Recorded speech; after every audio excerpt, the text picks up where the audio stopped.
ڕوو دەکەمە خوشکە بەڕێزەکان بە تایبەتی هەر کەسێک لە تۆڕە کۆمەڵایەتەکان وتی غیرە یعنی خۆشەویستی و بەختەوەری بڵێ درۆ دەکەی. غیرە و دڵپیسی واتە ماڵ وێرانکردن، واتە ماڵ کاولکردن. ئەو پیاوە بە غیرە تۆی خۆش ناوێ، ئەوە کارە ساتەی سەر کا کەسێک دوسێ ژنی هەیە شتێکی ئاسایە غیرە هەبێ، بەس تەنای ئەم داماوە یەک ژنی هەیە، ئەم هەموو غیرە یعنی چی؟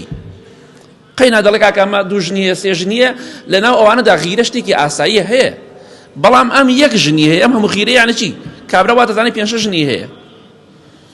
پێغەمبەری خوا صلی الله علیه وسلم زۆر عاقڵ بوو، سەلامی خوای لەسەر بێ. لە حەدیثێکی صحیح داتووە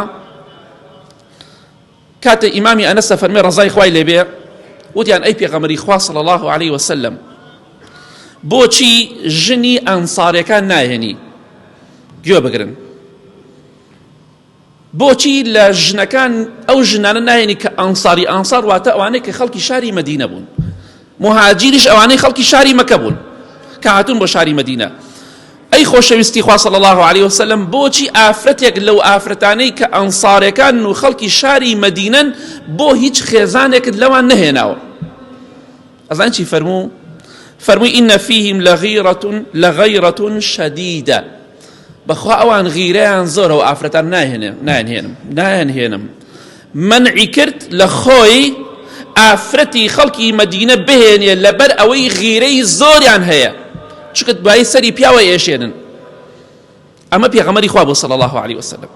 بۆی ئەگەر خێزانەکەت دڵی پیس بوو بە شێوەیەک مراقەبە و چاودێری کرد، ئەمە دەیەها و سەتەها کێشە و تەلاقی لێ ئەبێتەوە.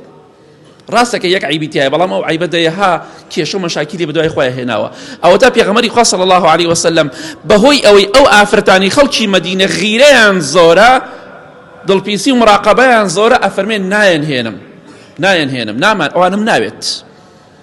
کەواتە خوشکە بەڕێزەکانم، پێتان دەڵێم ئەگەر ئەتەوێ پیاوەکەت خۆشتی بوێ بە دڵپیسی خۆشتی ناوێ، زیاتر ڕقی لێ بێتە، زیاتر ماڵەکەت کاولەکەیت و لەوانەیە ئەو پیاوە لە داخی تۆ بچێژنێتر بێنێ، لە داخی تۆ تەلاقت دات. کەواتە ئاگادار بن، غیرە دڵپیسی خۆشەویستی دروست ناکە، ماڵ وێران دەکات. بۆ تا پێغەمبەری خوا صلی الله علیه وسلم ئەو ئافرەتانەی نەهێناوە کە غیرەیان زۆرە.